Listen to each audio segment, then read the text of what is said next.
This is an excerpt from Kenneth Patchen's The Journal of Albion Moonlight, written in 1941. It is strange to live in a body, to have hands and feet and a head. Is there a simple meaning in this? Is it important to live in one part of the body more than in others? I believe that many people never live in all of themselves. Some live in their stomachs, others in their loins. Pain brings you alive wherever it is. A man who has been scalded lives nowhere but there. What is pain? What purpose does it serve? The war does not prevent me from having an interest in these things. War causes me to think of murder. To murder someone is to commit an irrational act. Soldiers cannot be other than madmen because they are trained to perform deeds of madness. The insane economy of our rulers demands a universal insanity. We must not hate our oppressors, because hate arises out of a sense of guilt.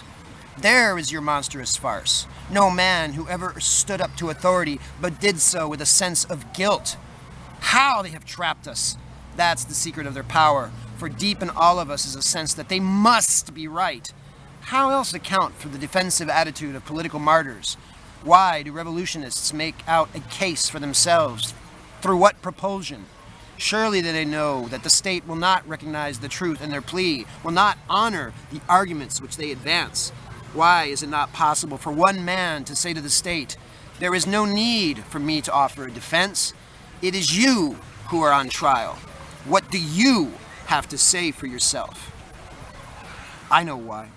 It is because it is beyond the limits of the human imagination to realize that our systems of government and the men who govern us are as vile and brutal and as heartless as they are. Consider the world at this hour.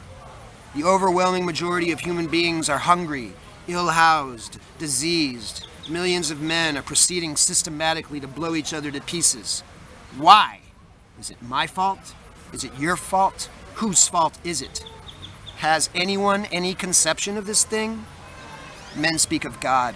What right do they have so much as to breathe his name? Men say, we are American. Men say, we are English, German, Dutch. That is a lie. There are only human beings. We are not motor cars or chunks of soap that we need labels. Who plans to sell us? They mean to do something with us. I tell you that no man has any right whatever over another man. When I am told that the President of the United States is forced to take us into war, I answer, how can any man sign the death warrant of millions of his fellows? How can any man now be the President of the United States? I do not say, how can he go through with it? I ask, how can any man be in it at all?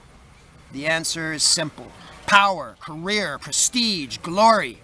And I ask, where is the power that leads only to wholesale slaughter? Where is the career that rests on the bleeding bodies of schoolboys? Where is the prestige that fattens on jails and asylums and graves? Where is the glory that lies with the swollen jowls of the Caesars? I would to God I could love the President of the United States. It is not my fault, nor is it his, that I cannot.